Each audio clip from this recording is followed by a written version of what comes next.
আমাৰ নামঘৰ শান্তি সাধনা আশ্ৰমৰ প্ৰাণস্বৰূপ। আমি এই নামঘৰ এতিয়া নতুনকৈ নিৰ্মাণ কৰিবৰ কাৰণে লাগিছোঁ। সকলোৰে সহযোগত এই কাম আৰম্ভ হৈছে। আমাৰ আশ্ৰম হ'ল আশ্ৰম কৰোঁ আশ্ৰম, গতিকে সকলোৰে শ্ৰমদান আমাৰ ইয়াত হয়েই। আৰু বিশেষকৈ শৰীৰাশ্ৰম মহাত্মা গান্ধীৰ একাদশ ব্ৰতৰ ভিতৰত এটা শৰীৰাশ্ৰম আমাৰ লাগিবই।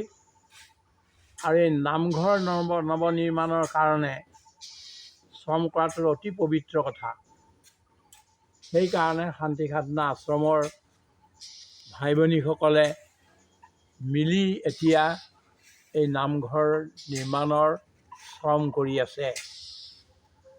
আৰু আমি ভাবোঁ যে আমাৰ মিত্ৰসকলো আহি এই শ্ৰমত যোগ দি আমাৰ এই বহুদিনীয়া এটা ইচ্ছা পূৰণ কৰাত সহায় কৰিব। আৰু আমিও ভগৱানৰ নাম, গীতা, ভাগৱত, অন্য সাংস্কৃতিক কাৰ্যক্ৰম এই গোটেইবিলাক এই নামঘৰৰ মাজেদি আমি কৰিব পাৰিম।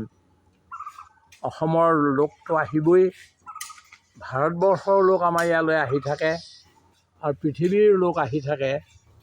এই সকলোৱে এই নামঘৰৰ মাধ্যমেদি অসমীয়া সংস্কৃতি, শ্ৰীমন্ত শংকৰদেৱৰ সংস্কৃতি, মাধৱদেৱৰ সংস্কৃতি দেখা পাব, এই আশা ৰাখি আমি বৰ আনন্দ পাইছোঁ। আৰু কামত লিপ্ত হৈ এই পবিত্ৰ কামৰ দ্বাৰা আমাৰ সপোন আমি দিঠকত পৰিণত কৰিবলৈ আমি যত্ন কৰিছোঁ।